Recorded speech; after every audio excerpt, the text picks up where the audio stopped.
Good evening, everybody, and welcome to this hustings for the Stone, Great Worley and Penkridge constituency. It is great to see you all here, so thank you very much for coming, and a special welcome to folks that are going to be joining us online as well. Everybody is really welcome to participate today. And also thanks go to Simon and to the folks here at the church who have made sure that everything is set up for us as well. So thank you so much for your organisation and for hosting us today. My name's Joanne and I will be chairing our hustings today. The format is a typical question time format. Questions were asked to be submitted to the hustings email address prior to today, and they've been sent only to me. So the candidates don't know what the questions are, but they are on the pieces of paper in front of me. The candidates will be asked to speak for 90 seconds each at the beginning, introducing their core policies and introducing themselves to you. This is their opportunity to meet you and to hear what's happening as well, and for you to meet them and hear from them. Following that, there will be 10 questions, and each candidate will have 60 seconds to respond to those questions. Those responses will be invited in a range of orders, so we will be able to hear different responses from the candidates in a variety of order. At the end, there will be a further 90 seconds offered to each candidate to say anything else that they want to make sure that they have said, reiterated, underlined or covered. And hopefully that will all conclude before 9 o'clock, so you're able then to speak to any of the candidates as they leave. That's what you're expecting, which is the main thing. Yep. Excellent. In which case, I invite Danny Brain from the Green Party to speak. Thank you all for being here and for giving your evening up to come and hear what we all have to say. Hello. Apologies for that. Do you want to stand up? Can you hear me now? Yes, I think I can hear. I'll start again. Thank you all very much for being here, for taking time out of your evening to listen to what we all have to say. The Green Party has grown so much since we had our first MP, Caroline Lucas, elected back in Brighton Pavilion. We now have 55,000 members and are growing hugely rapidly. We've got a record number of councillors and we control a number of councils in the UK. We are the only party that takes climate change seriously, and we are committed to saving the planet, but that's not all we are. The Green Party stands for a way of doing politics differently, and also for policies that can transform our country, policies that address both the climate emergency and that care for people, including our most vulnerable and excluded in our society. We want to build a secure, fair and stable world where we work with each other and respect each other. The only specific policy I want to mention in my opening speech is the NHS. We have pledged 20 billion to save the NHS. It's the highest of all the parties. We have costed this in our manifesto, partially with a carbon tax and partially with a higher rate of tax, but I just wanted to stress that that is those with the very highest wealth in the country, with assets in the millions. And we know those people have worked hard to get to where they are, and this won't change their life, but it's to help those that need the help. So a vote for the Green Party is a vote for the people of this constituency, a vote for support those that need our help, as well as a vote for the planet. Thanks, Danny. And Alexander Bramham from the Social Democratic Party. Thank you. Is that good? I'd like to begin by thanking everybody here for attending, and a huge thank you to Sir Bill Cash for an extraordinary 40 years of public service. Alexander, and representing the Social Democratic Party. The three fundamental values we stand for are family, community and nation. So for family, we propose the full sharing of tax allowance between married couples. So if one partner's out at work with a larger salary and the other partner is at home bringing up the children, the couple are much better off than they are under our current taxation. For community, we're proposing to build 100,000 new homes and support local farming and a national care trust scheme. We're supporting people caring for elderly relatives in their own homes receiving a tax rebate on that. And for Nation, I'm proud to have voted for Brexit. We've been the left-wing voice of Brexit, and Rishi's promised to stop the votes, but hasn't. He's promised to stop the long waits and hospital appointment lists, but he hasn't. We will withdraw from the ECHR, as Suella pleaded with Rishi that he needed to do, drop out of the 1951 refugee. Thank you. Jacqueline Brown, Labour Party. Good evening, everybody. I'm Jacqueline Brown, Labour candidate for Stone, Great Worley and Penkridge. This is a brand new constituency, and I live in a village near Stone where I'm a parish councillor and I'm very involved in village life, for instance singing in the community choir.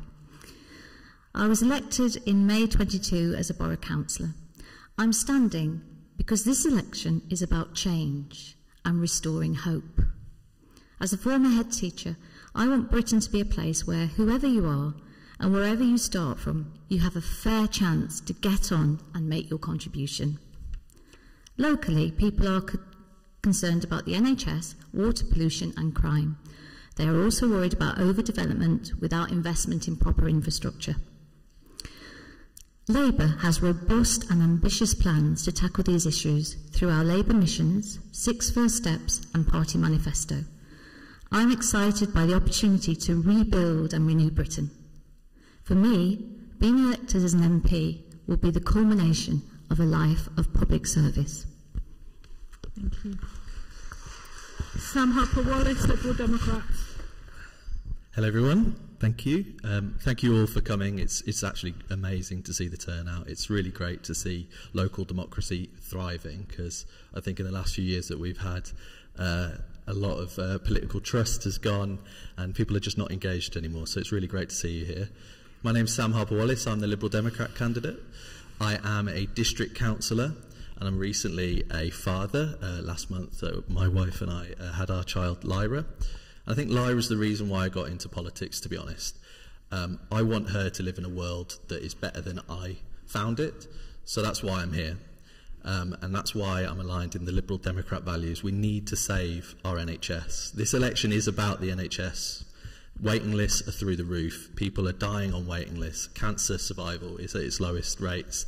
We need to solve those issues, and the Liberal Democrats offer that option with 8,000 new GPs and more funding into our NHS.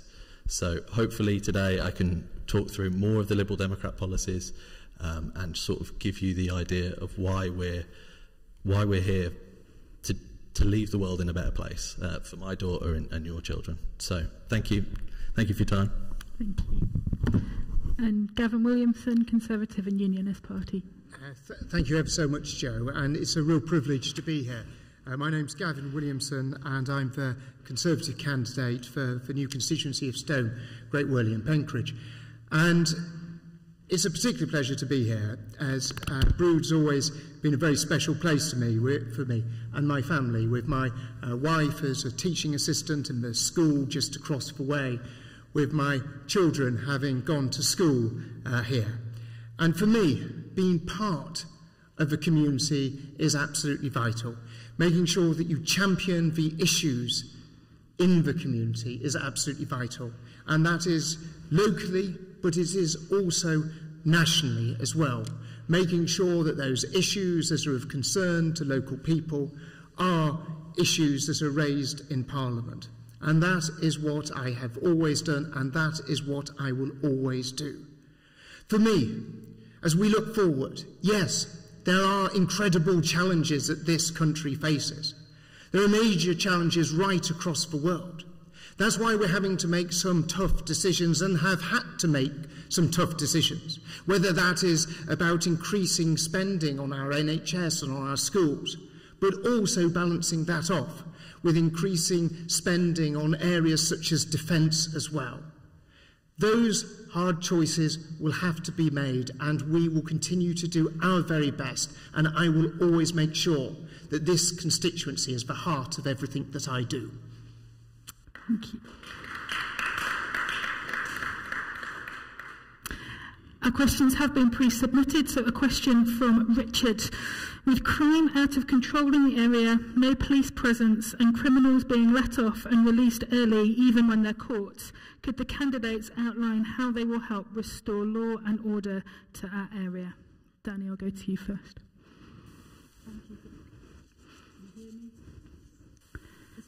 There we go. Sorry, it was switched off.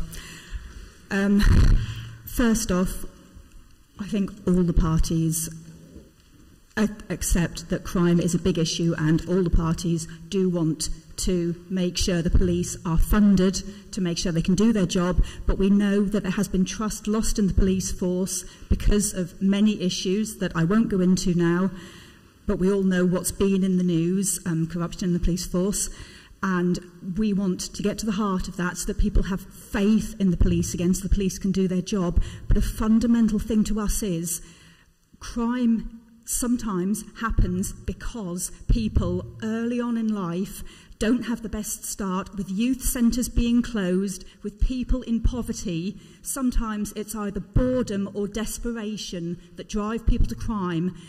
And as well as tackling offenders, we also want to look at the root cause and help people so that they don't start down that path.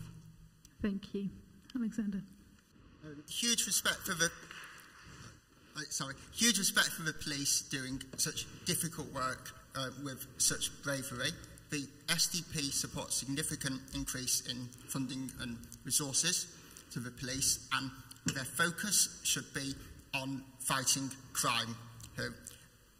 My heart goes out to people that are in need of a welfare check, and I hope local churches and charitable organisations can be there, help those people in need, but it shouldn't be the job of the police. Their job should be to strike fear in the heart of criminals. And the police should not be politicised. They shouldn't be waving pride flags or Palestine flags. Thank you. I think Labour's always been tough on crime and tough on the causes of crime. If you think about knife crime, for example, which is really shocking at the moment, it really is a case where there's not enough regulation. Online sales of ninja knives and zombie knives to very young children in some cases, there just isn't enough regulation. We would restore policing not just back to where it was when Theresa May did her cuts as Home Secretary, but we'd recruit extra officers, we'd invest in youth centres where the role models and the understanding of how young people operate would enhance their ability to avoid being drawn into gangs and other crimes. I think that it's a bigger picture than the mess in sentencing and the court backlogs. I think we really need to look at how society works. Thank you.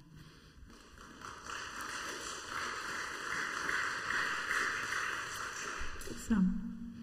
Yeah, policing's in a bit of a state at the moment in this country. We need to bring back proper community-led policing. I speak to residents in Penkridge often, and let's stand up here. And one of the big things that they talk to me about on the doors is how they used to have a community police officer, and everyone knew who that person was, and if they had an issue, they would go to that person. And that gave a really good sense of community, but it also reduced the amount of minor crimes that happened in Penkridge, and I'm sure a lot of people can resonate with that.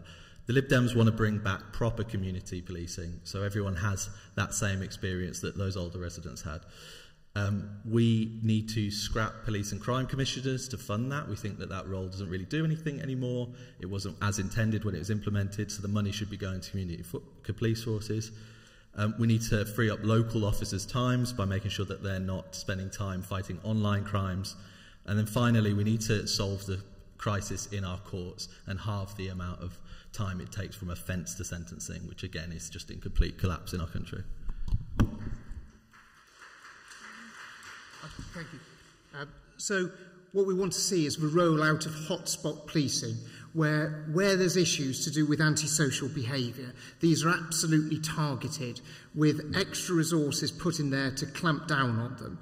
But we also need to back that up. I mean, already over the last 4 years, working with the Police and Crime Commissioner, we've seen an increase in the number of police officers in South Staffordshire by about 40%.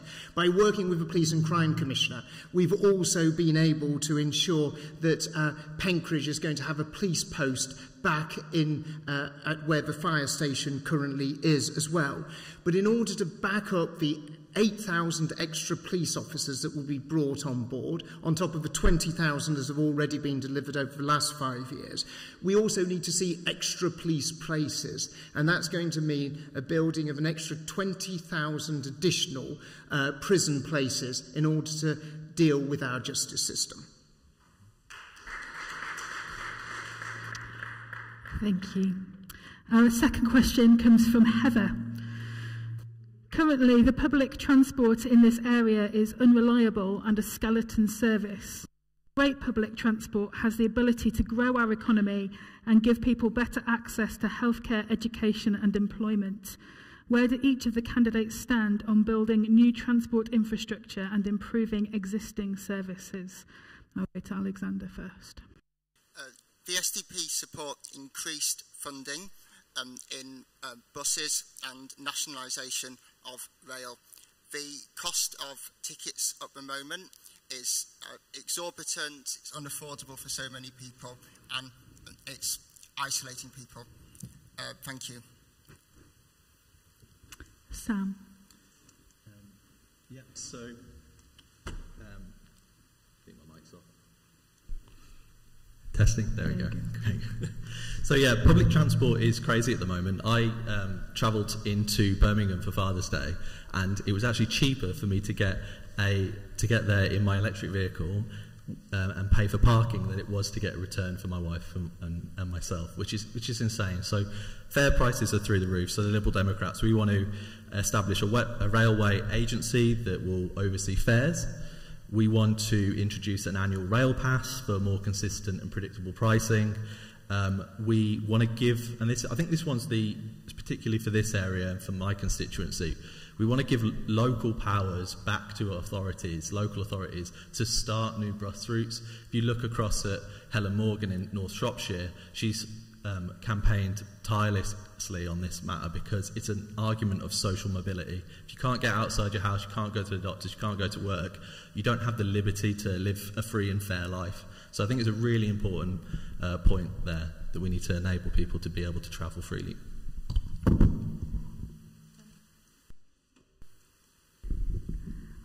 We are 100% in support of public transport. It's better for the environment if you have one bus instead of 20 cars driving to the same place. Just think of how much you're saving the environment. It's also better for the roads to have one bus instead of 20 different cars, and it does create jobs. If you have more buses out there, more trains, that is creating jobs.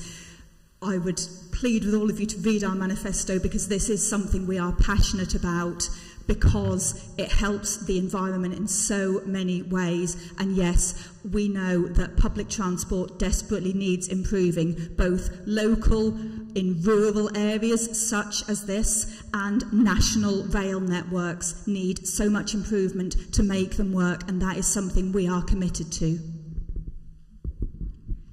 Thank you very much. I think that I think all of us would agree about the importance of public transport. I think we've had to make we made the right decision in terms of curtailing HS2 where it was, because this means that we're able to free up so much more of that money to be able to invest in the areas of public transport that actually people are going to value so much more.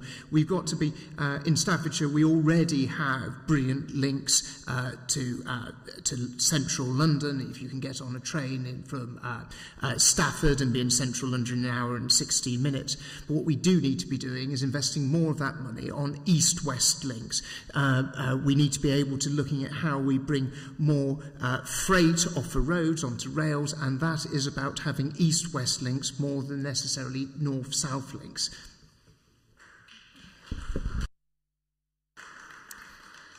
First of all, can I say how I agree with the premise of the question? Transport is absolutely fundamental to opportunities. If you haven't got a car and you can't get to your apprenticeship, your training place or your job, how can you make your contribution and how can you grow? But too often, bus routes that aren't profitable are taken off, and we've seen that everywhere across this constituency. If you look at successful transport networks like Transport for London and the things that are being done in places like Greater Manchester, where there's investment in public transport, then we really can see massive opening of opportunities. I also think that we have to think that some things are just too important to be left to market forces. And if bus routes are unprofitable, but they are a lifeline for people, we have to think, like in Transport for London, where the underground subsidises the bus routes, we have to think, how can we make this work beyond market forces?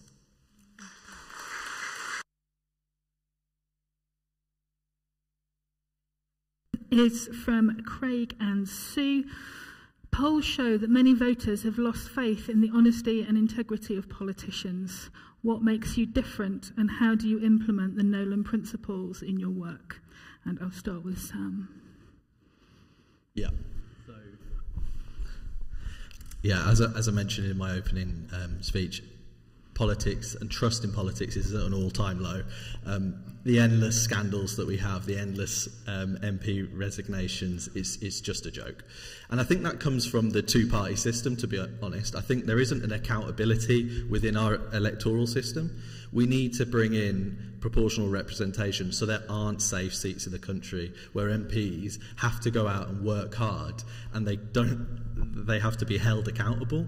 I think that's an issue with the core of our electoral system. In terms of myself, ethically, I am a very open and transparent individual. For example, on my website, I put all the meetings that I have as a local councillor, and also all of the conversations I have. So I'm very open, and you can follow my councillor's Facebook page as well to see all the work that I get up to and how transparent I am. Thank you. Gavin.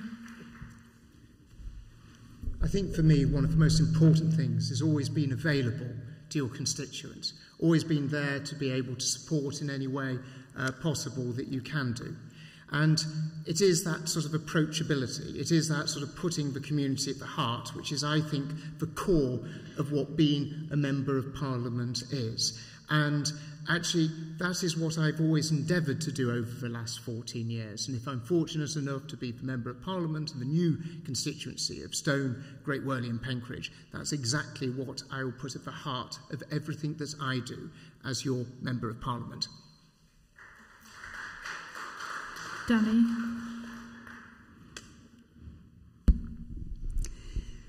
Before we started this evening, I was chatting with the other candidates before all the cameras were switched on us, and I said to them all, I'm not here tonight to say bad things about any individual or about any party, and I stand by that. I'm not here to say bad things about anyone.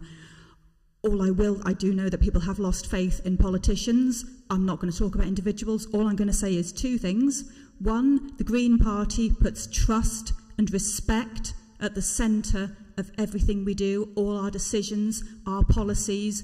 We want people to trust us because we respect people. And I do just want to agree with Sam on proportional representation.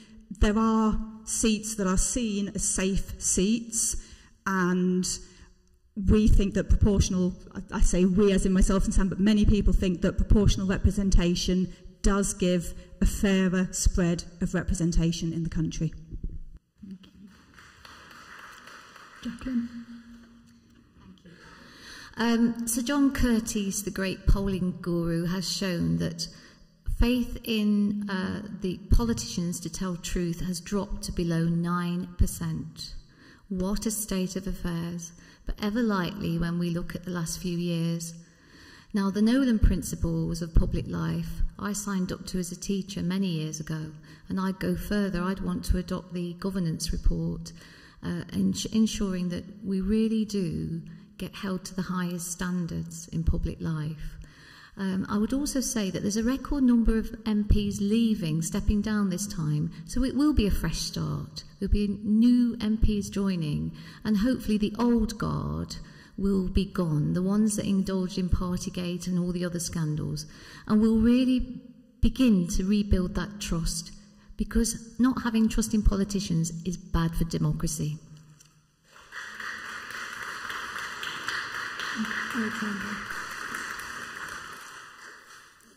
Faith in politicians is shattered from Partygate because people are understandably angry when we see a politician on stage saying one thing and then going behind the scenes to go to a party while trying to move to lockdown, doing something completely different.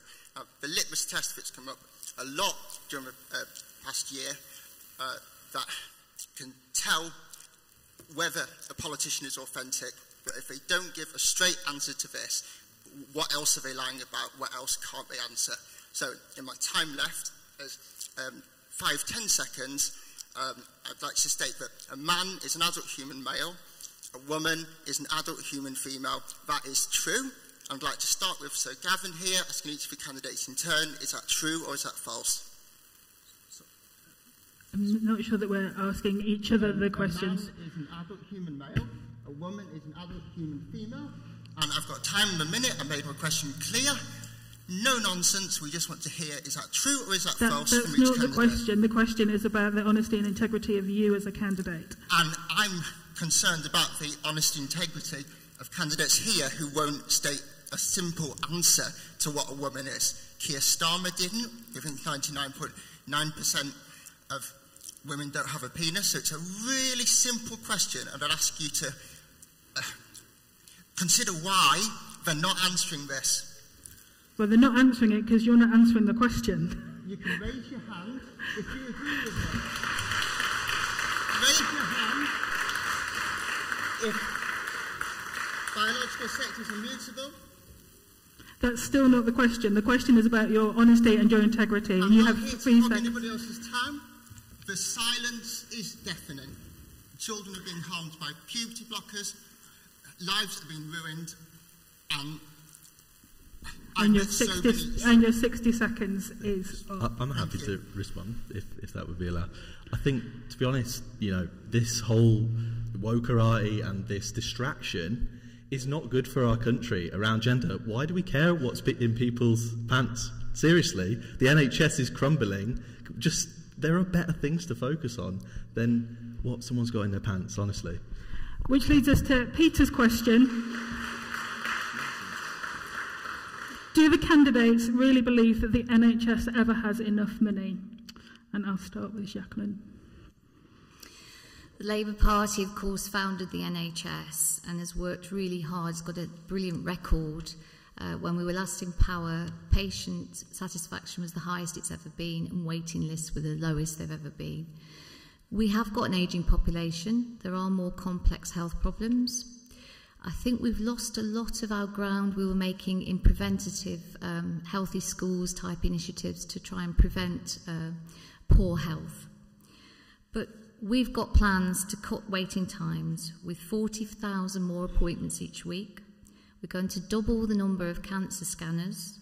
We've got a new dentistry rescue plan, and we're going to invest in more mental health practitioners, and we want to return to the family doctor, that security and safety of knowing your doctor and having a face-to-face appointment. You know from our record that the NHS is safe with us. Thank you. Danny? That is a fair question and a fair comment. All the parties are pledging huge amounts to the NHS because we all know the NHS does need our help. We're pledging 20 billion. Yes, that's a huge amount. Is it going to be ongoing every year forever? No. It needs an injection now because at the moment the NHS isn't working. There's a number of reasons for it, including, well, mainly COVID-19, the waiting lists increased, people's health has declined after having COVID. So yes, the NHS is in crisis at the moment and needs that injection now to get it back to level. But if we can make sure that everyone has access to good health services, that everyone can afford to keep their heating on, to eat healthy foods, then we encourage a healthier nation. And once the NHS is back to working and people are in healthy habits, then we can have an NHS that works for us all. Thank you. Sam? Oh, sorry, Alexander. That was entirely my fault. That nearly got me then. Nearly. Me. I will go to Alexander because I just confused you. I'm really sorry. I think we've established that single-sex hospital wards aren't safe under the other candidates, but I'm not a single-issue candidate. So I've covered that topic, and I'm concerned about the NHS's inefficiency. I worked as a software engineer on large NHS appointment booking systems, and I saw firsthand the huge amount of layers of admin and management and waste just to get anything done, anything answered, required so many forms and so many middle managers. Meanwhile, junior doctors are about to strike. That still hasn't been resolved by the Conservatives, and the waiting lists are so desperately long. So, as I've said before about the Social Democratic Party, we are a socially conservative party, but we're economically left, and I love our NHS. Thank you. With my apologies for getting your name wrong, Sam. Thank you, no worries. So yeah, there's no arguing that the NHS is extremely expensive. The health inflation that has happened over the last 14 years is insane. We're putting so much money into health at the moment, but it's not working for us. Waiting lists are at a record high. People, like I said before, are dying on waiting lists. Now, there isn't a lot of money to go around because of Brexit, the cost of living crisis, and the Conservatives crashing the economy as well. But what little funds we have to put towards the NHS, we need to be targeted. We need to be at the top of the funnel. We need to make sure that we invest in things that prevent people getting ill in the first place. Because not only does that reduce the overall cost at the end, at the downstream of the funnel, it also means that better outcomes for patients. So it's a lot easier to treat somebody for stage 1 of cancer than it is for stage 4.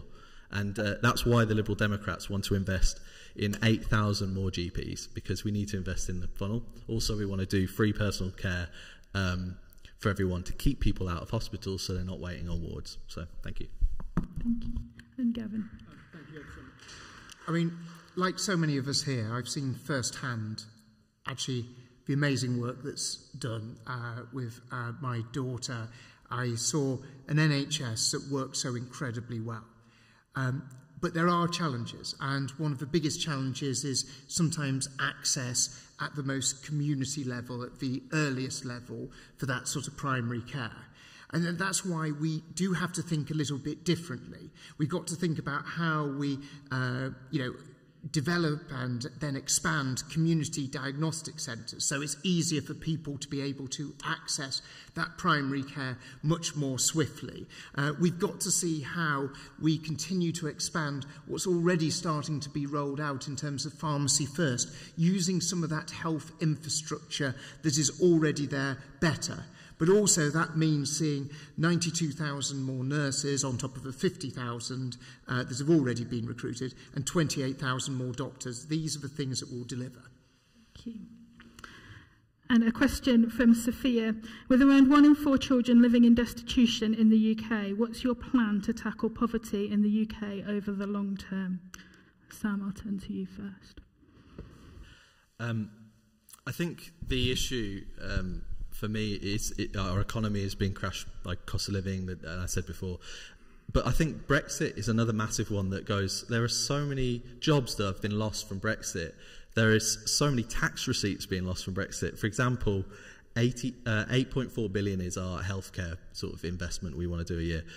Brexit, the OBR has put that loss at around 36 billion in tax receipts. So you can imagine the amount of money that isn't coming into the economy anymore because of this policy. Now, I'm not saying that Liberal Democrats will reverse Brexit. It's not the right time for that. We do propose a 4-step plan to get into this single market, and I think that's my hope, is a growing economy will bring more opportunity and more jobs, and we need to really start looking at our relationship with Europe for the betterment of people. Thank you.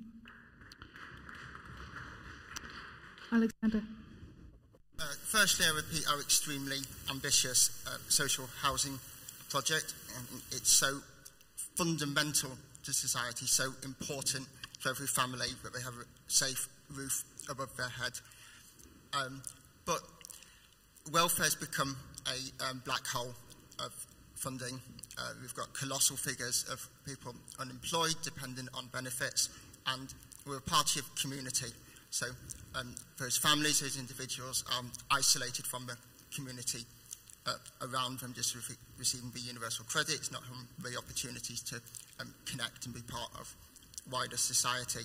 So we strongly advocate workfare, not welfare, and included in that is prisoners receiving employment where safe to do so on civic improvement projects, so they're not stuck in a cycle of reoffending and debt.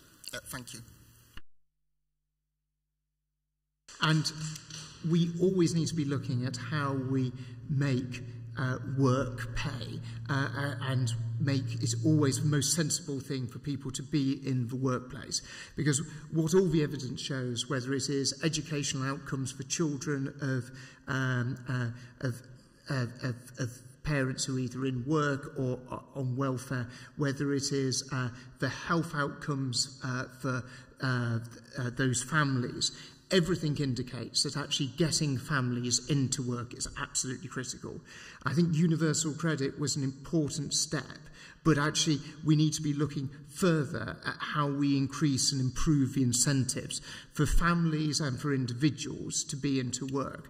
The changes that we're already seeing in terms of reducing national insurance by 4p are important, but we need to go even further of that. That's why such as abolishing national insurance and those who are self-employed and continuing to reduce it for those who are employed are absolutely key.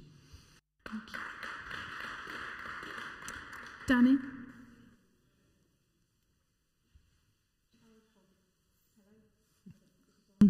Thank you. Child poverty is heartbreaking, completely heartbreaking, and there shouldn't be any reason for it. We want to increase the minimum wage to help those on the lowest salaries to have enough to feed their children. We want to end the 2-child cap on child benefit to bring thousands of families children out of poverty. We want to give free school meals to all primary school children to make sure that they have a good meal at school to keep them healthy and so that they can focus on their education. We want better rights for renters so that families with children can be safe and secure in their home and not at risk of eviction through no fault of their own. We also want to end right to buy so there are more social houses available for families that need them. And it's not specifically for families children in poverty, but we do want to introduce an insulation scheme, and that will help keep children living in poverty warmer. Last but not least, Jacqueline.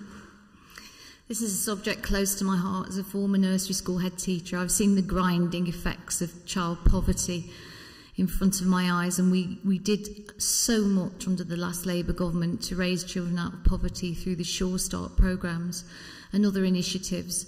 We're now seeing with the cost of living crisis that so much of the income of even 2 working parents is taken up by high rents, fuel bills and food inflation.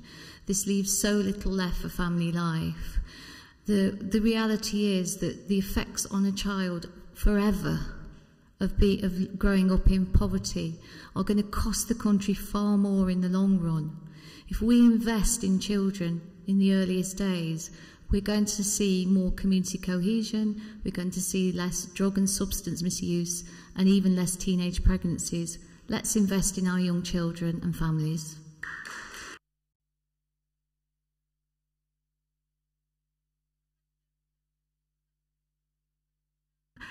And Kathleen, do the candidates believe it's right for MPs to work outside of their jobs or to have an additional one? Do you think this compromises an MP's loyalties or hinders their ability to perform their duties as an MP? Gavin first.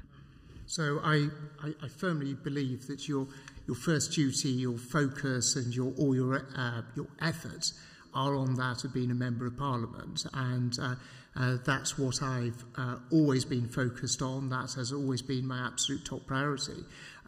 If you are asked to be a minister, invariably you are doing additional responsibilities over and above that of being a Member of Parliament as well. But what I think people will have always seen, and who have known me, is that my focus and my roots have always been firmly in the constituency, being involved locally, even when I've had other responsibilities, whether that as a Minister in Defence or Education or as Chief Whip.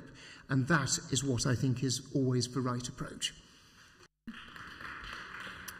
Danny?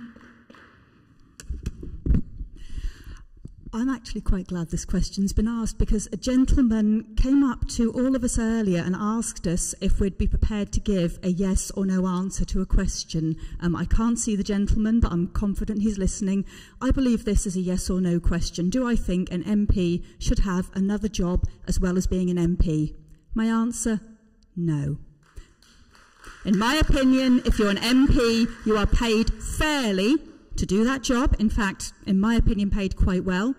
And your focus should be on listening to your constituents and on helping to ensure that the country is run as it should be. End of. Alexander? I'm very impressed by Sir Gavin's ability to juggle multiple jobs like that. I personally wouldn't be able to do that. It's a huge commitment serving in Parliament. On the question of personal morality, no, I don't think members of Parliament should take salaries from other commitments. If, say, a Member of Parliament is doing some other work, say in a religious capacity or giving speeches for a local community, consultation type work, I think we should donate that money to charity and not allow it to dominate their core commitments to serve the public. Thank you. Sam? Yeah, to answer the question in your spirit, Danny, no, I wouldn't take second jobs. I think it's absolutely crazy that MPs even are allowed to. How can you keep your ethics in line with some commitments, especially when legislation that comes up against the industry that you potentially might work in? So no would be the answer. But I think we should go further as well. I think our politics is ruined by money. I think there's too much money in it, controlling too much of the way that policies are set, especially with the big two parties. And so I'd like to see a cap of, or the Liberal Democrats would like to see a cap of 10,000 to our donations to local parties to get rid of that dirty money. In the spirit of Danny, the answer is no. Those of you who've had my leaflet through will see that's one of my pledges. I really do not know how people can do any other work than being an MP. I'm a borough councillor and it has taken over my life. The casework that I'm doing, the commitment to meetings, and the fact that even though I've got my own business, I've gone from, I think it's grossing 17,000 a year to, in the years that I've been a councillor, making about 2,000 a year. So that gives you an idea of how much time it's taking me to be a councillor. That's the reality. And I agree with the Liberal Democrat candidate saying that it is too dangerous in terms of lobbying and influence. It would be my pledge never to take an additional job and to be your champion for Stone, Great Worley and Penkridge.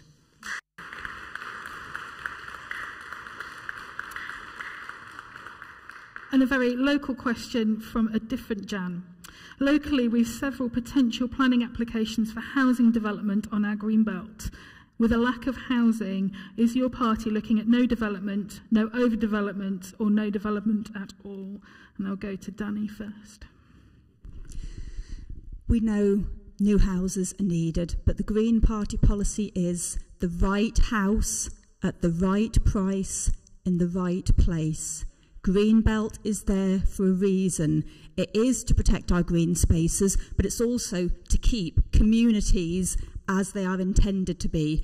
If, to use the example of Brewood, if several new developments were put up between Brewood and Coven, the two individual communities would be merged and it would change them. The green belt is there for a reason. I can't remember off the top of my head, because I haven't memorised the figures, I'm afraid. There are so many empty houses in the UK, and the Green Party wants those houses brought back into use for people that need houses. We want to use brownfield sites, we want to use the right sites, and when we build new houses, we want them to be affordable. The right house, the right place, the right price. Sam.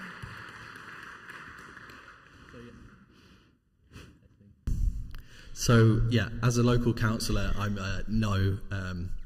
understand the local struggles. I've been fighting the local plan and holding the Conservatives to account on the district council for the local plan that's just been released.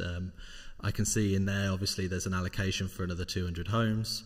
I think for Liberal Democrat stances, they need to be the right houses. So in the local plan, for example, there is a 10% reduction in affordable houses. The housing shortage and the housing crisis is costing our economy. People are spending like half their net income on rent and housing, and they're not spending it in the economy. So we do need to build houses. We need to build the right houses, and we need to build affordable houses. In terms of the local picture, infrastructure must come first, in my opinion. In Penkridge, we've got a lot of houses coming in, about over 1,000, and I'm campaigning to make sure that the right infrastructure is put in to the healthcare centre, the schools and the community centres. Jacqueline. We've got a real dilemma here, and it's no good skirting around the issue. We need housing, we need social housing, and we need affordable housing. But people are loath to see housing being built right next to them, and it does cause conflict. The issue of overdevelopment is a real one, and we need to be very careful looking for brownfield sites that we can use that will be within the wards and won't change the character, as Danny was saying. If we can find, like in my ward, old council garages which are no longer used and no longer wanted, being taken away and putting in small housing developments. The real answer is that people want to live near the edge of the existing settlements because they want access to the infrastructure. In the long term, we need to look at proper town and country planning and invest in new towns. Thank you. A question from Carlo. Oh, sorry. Sorry, it's my fault. Sorry. Yes, we must build on greenbelt land, but no private business investor should be profiting out of that. So we need more social houses built, and only on very limited greenbelt land, so not areas of national beauty, for example. And we need a moratorium on buy-to-let mortgages. I think that's absolutely disgusting, but a place of home, of family, of people connected to their communities is used just to make profit out of somebody. So a house being built purely so it can be put on the market to make somebody richer, not with a concern of the people living there and their histories and culture. Thank you.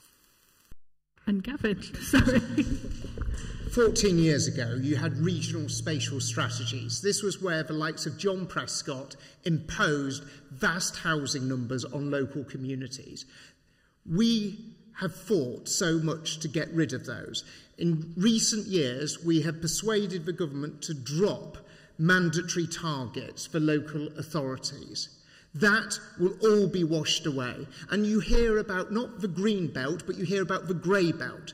This is going to be where landowners, if they effectively dump stuff on the green belt, they will in essence be able to put that land forward for development.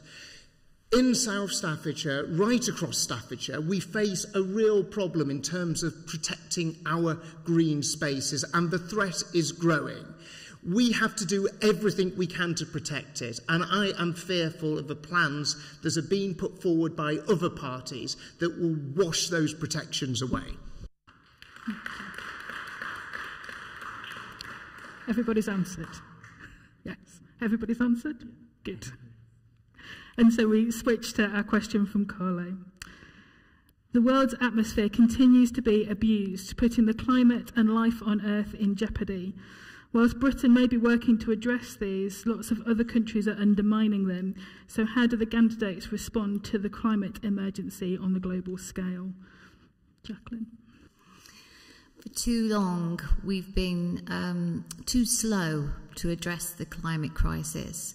And unfortunately, when plans are put forward, they're undermined. We saw it recently with a rollback on clean air policies during the Uxbridge by-election, if they're perceived as a vote winner. We really do need to work with the international community, and we need to think about how we are as an example. Are we a good example? The Labour Party want a greener, fairer economy, and we want to invest in new energy. We want to really tackle the problem of insulation, making sure homes are fit for purpose to keep energy bills down. But we really do need to think, what example are we setting to the world? And it's no good countries blaming each other. This is something we're all in it together. Sam. We are in a climate crisis, and if we carry on the way we are, there's not going to be elections in the future, to be honest. The Liberal Democrats, we want net zero by 2045. We want to also do sensible policies, such as in a 10-year emergency upgrade into insulation. So that's kind of like a free lunch. It's not very expensive. It makes people reduce their energy costs because their homes are warmer, whilst also they spend less on heating, so it reduces the overall carbon output. We want to remove restrictions on new solar and wind because we need to remove our dependency from fascists that can control our oil markets and gas markets, and so we need to really invest in and grow our own, effectively, our own energy. Gavin. So I'm incredibly proud that actually I was one of those members of Parliament that was actually to set that net zero target for this country. And setting the target is only part of it, is actually delivering on the target that is also important. But it is also important to make sure that we don't disadvantage ourselves, we don't lose jobs. As many of you know, we have almost 2,000 people who work in engine manufacturing just a couple of miles from where we're sat. And it's making sure, as we make that green transition, we're able to bring industry with us, whether that is in industries such as engine manufacture, such as the Jaguar Land Rover plants just a stone's throw from here, whether it is in brick manufacture, where, of course, in this constituency is one of the largest manufacturers of bricks. And it's making that transition so that we deal with the challenge, but also we protect jobs as well. Alexander?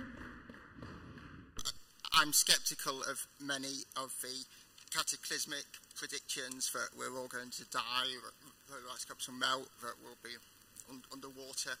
I haven't seen that happen, and to be honest, I'm not going to believe the same people that don't know what a woman is, telling me that the world's going to end. So China are not going to stop their mass industrialisation and growth because we cut our use of fossil fuels. But we'd be shooting ourselves in the foot, and neither America. We don't have sovereignty over those countries. We can't force what they do. We should be listening, taking direction from them on climate change, not the other way around. And Danny. Please would you all forgive me for lowering the tone very slightly and talking about dog poo. When I go out to walk my dog, she's called Lola. She is a yappy little thing, but she is gorgeous. I take poo bags with me, and every time she does her business, I pick it up. Sometimes I'll be out walking with my sons, and there'll be dog poo on the pavement, and I'll say to them, please don't step in the dog poo, because it smells when it gets on your shoes, and I don't want that in my house. And I could say, no one else clears theirs up, why should I? We have to do all we can to make up for those countries that economically can't. We're an advanced country. We all need to live on this planet together. And if every country says, no one else is doing it, I'm not going to do anything, then the country, the planet is what suffers, and we suffer with it. Many countries are taking steps. That is brilliant, and we need to keep doing that, because I want my grandchildren and my great-grandchildren to safely live on this planet.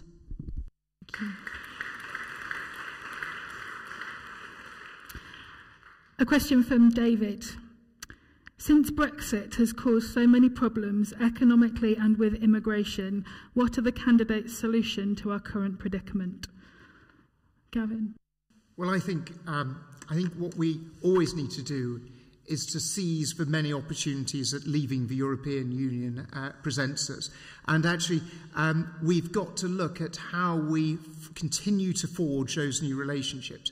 We've actually got to look at how we can use the fact that we have the freedom and the ability to diverge to give our industries, whether it's in the biotech or the science area, whether it is in manufacturing, wider industry, in order to be able to seize those advantages and leap ahead of our competition, not just in terms of Europe, but in terms of the United States and China.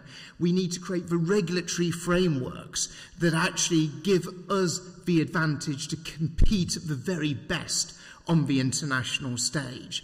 Brexit presents and will continue to present us with opportunities, and we always need to be awake to seizing those. Alexander? I don't share the pessimism of that question. Brexit's been a great success. It's opened up a huge amount of opportunities, and rather than causing problems for immigration, it's given us control of our borders.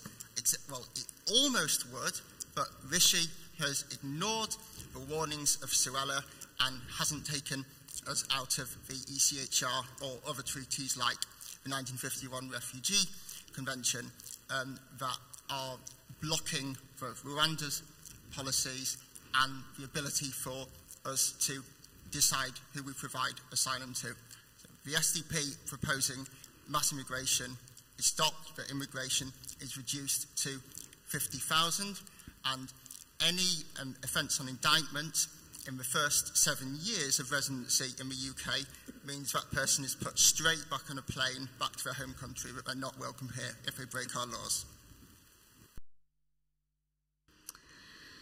Well, Brexit was the decision that the British people came to, and I respect democracy. We have to make the best of Brexit. There are challenges. There are challenges in terms of GDP, estimated to have gone down by 5% since Brexit came in. And there are challenges with red tape and administration and the removing of drugs, for example, the supply of drugs across borders. But I do think that we need to be sensible. We need to think that we still have a strong relationship with Europe. Some people would say that coming out of Europe was imposing economic sanctions on ourselves, but it is what it is.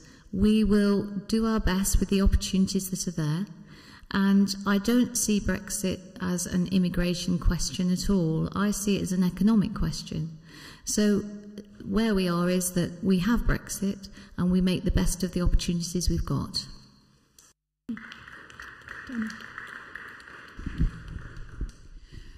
I will be honest, I did not vote for Brexit. I voted to stay in Europe, and on a personal level, I would welcome another referendum as to whether leaving Europe, now that we know what we know, was the right thing to do. I do understand that before Brexit happened, we were given lots of promises, assurations. Many of them haven't come to fruition. I would be in favour of another referendum because now we know a lot that we didn't know back then. Thank you. So we've been out of Europe for a while now, and I am still yet to find a Brexit benefit, to be honest. I guess maybe higher costs on your food or your energy bills. I'm not too sure. So for me and the Liberal Democrats, we need a better relationship with Europe. it's costing our economy, it's costing jobs, and it's putting a dent in everyday pockets, to be honest. So the Liberal Democrats, we have a 4-stage plan. The first steps are more integration with Europe. That is better trading deals, better veterinary trading deal, which allows farmers to actually trade back with Europe again. It involves increasing trust through bringing back the Erasmus and working on scientific projects back with the European Union. And then eventually, when the time is right, it's joining the single market. And just a point on immigration, I do think it is a bit of an immigration thing. It is a lot harder to control our borders now we don't work with our neighbours. We can't have police, and we're working with French police. It's harder to stop the boats, to be honest, now we're out of Europe. Our final question comes from Jan. She has 7 grandchildren aged 9 and 18. They are her future. They've missed out on Sure Start, lived through COVID and lack support after it, lack decent school buildings, some of which are crumbling, have a lack of qualified teachers in the classroom, have suffered real-term cuts in post-16 education, and for the 18-year-old now facing sky-high university tuition fees and living costs.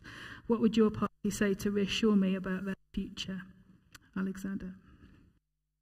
Families have been prioritised in social housing allocation. I'd like to congratulate her on all of her children. That's amazing, and that's something that the SDP will recognise in our inheritance tax.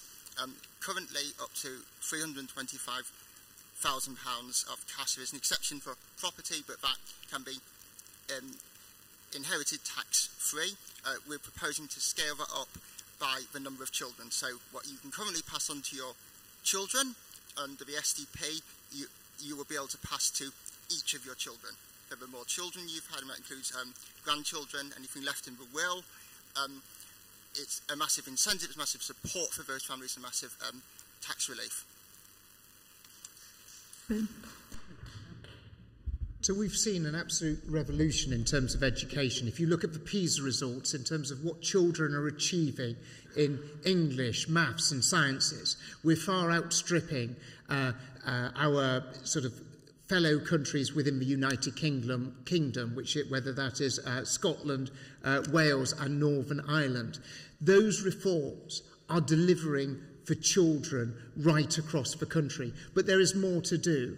One of the things that I think we need to be having a laser-like focus on is actually not just the 50% of children and youngsters who go to university, but the 50% that don't go to university. I was incredibly proud to bring forward the Skills Bill, looking at how we change and improve the education for those who don't go to university. But more needs to be done, whether that's more apprenticeships, more high-quality training and skills all the way through people's lives, because it's not just all about a degree, it's about the skills and training that young people and people of all ages receive throughout their lives.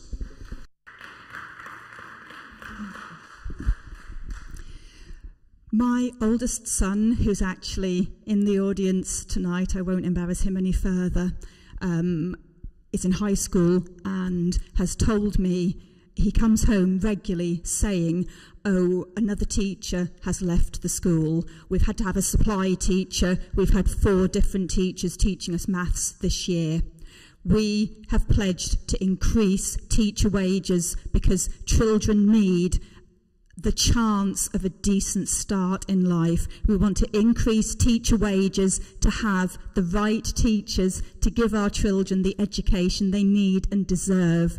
We want to invest in youth services so that while they're at school, they have something to do after school. They can form good friendship groups. They can keep themselves occupied doing things that will benefit them. We want to invest in Sure Start centres, and we want to bring back the maintenance grant.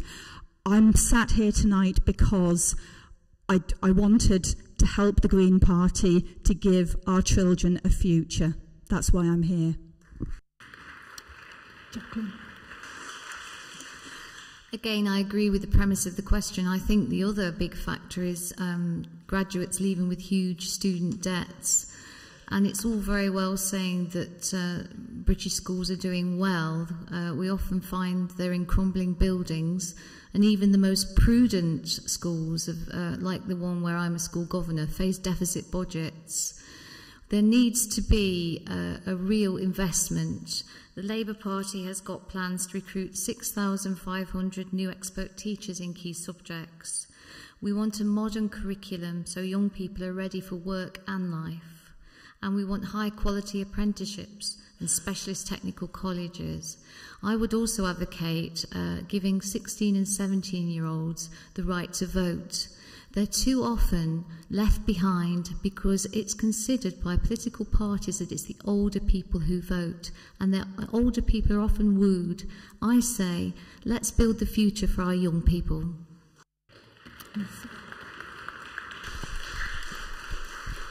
Thank you. Yeah, education is in crisis. My mum's was a primary school teacher. She recently retired. And, you know, the stories I hear from her experience is shocking, to be honest. We've had 10 education ministers since the Conservatives took power. So in terms of continuity, I think there was reforms to A levels, the T levels. I don't know what level we're on next, but apparently they're going to bring a new one out. So I don't know how having 10 ministers is very good for education. But in reality, our kids have been left behind, especially after COVID. The mental health on our young kids is in deep decline. And so the Liberal Democrats, we pledge to dedicate a mental health professional in every school, and we'll pay for that by taxing the big tech corporations who are usually the cause of the mental health issues. And then finally, we'll also reinstate maintenance grants. We've got a load of other good policies, but my time's up.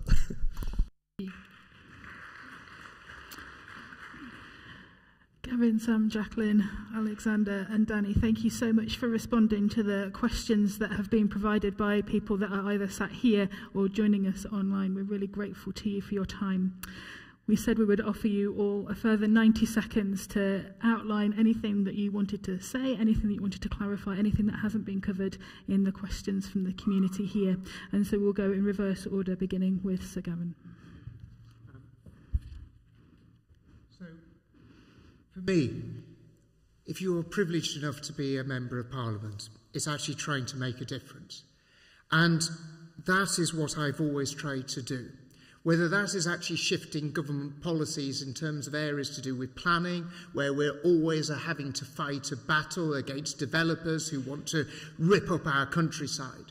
Whether it has actually been trying to influence and change government policy in areas such as HS2, or making sure that we're able to preserve as many jobs as possible in areas such as engine building at Jaguar Land Rover and such like. These are things that I think that matter to the lives of people who live here. Whenever I have the great privilege of doing anything in public service, I will always be the one that battles for the community that I represent. Because I care about it. It is where my family is, it's where I had myself invested. And I will always be there, I will always be available to any constituent who wishes to raise with me their issues, their concerns, their hopes, their dreams, or their aspirations. And while I will not always be able to deliver everything that they want, I will always be approachable. And I will always fight the fight for the constituency and the people that I represent.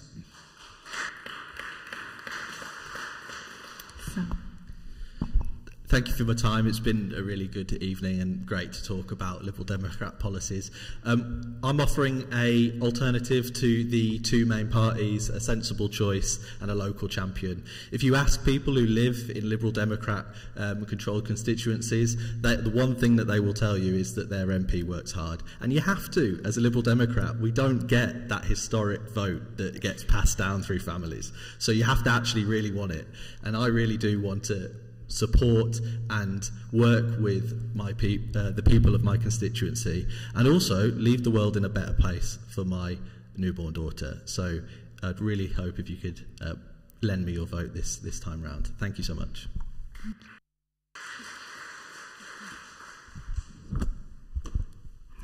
I'd like to say that democracy is alive in this building tonight.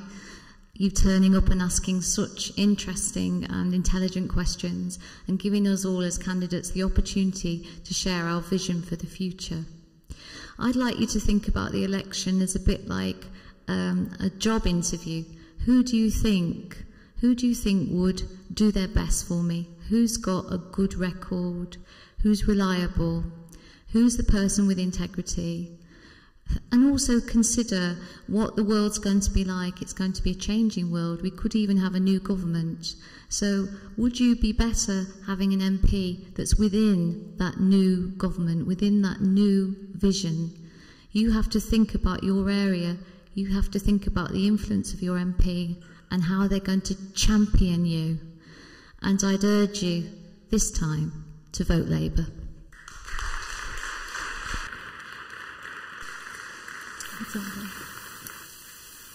I'd like to thank the organisers for allowing us to meet here safely. We must not lose sight of how privileged we are in Britain to have the safety to do so.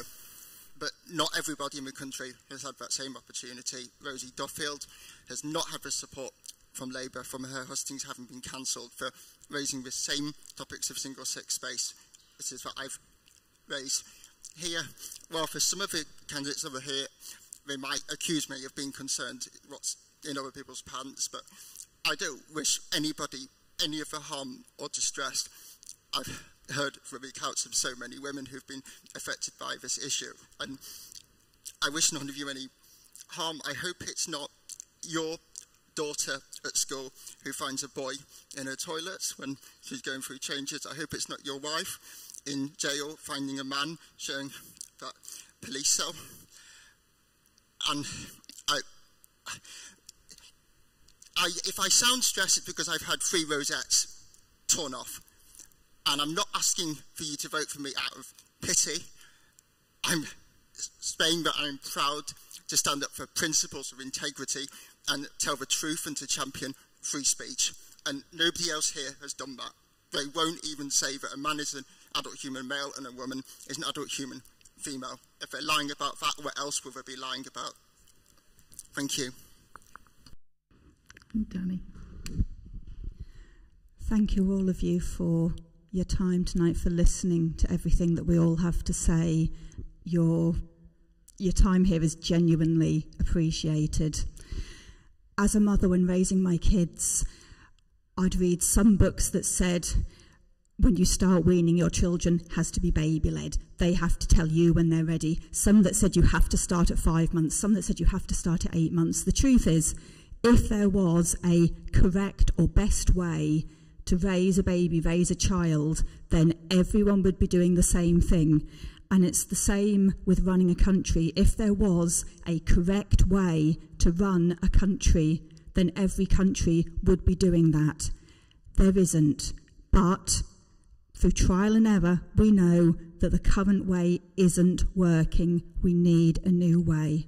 The Green Party is offering costed policies and is offering respect. And I'm going to keep my closing statement short because sometimes less is more. A vote for Green Party is a vote for hope.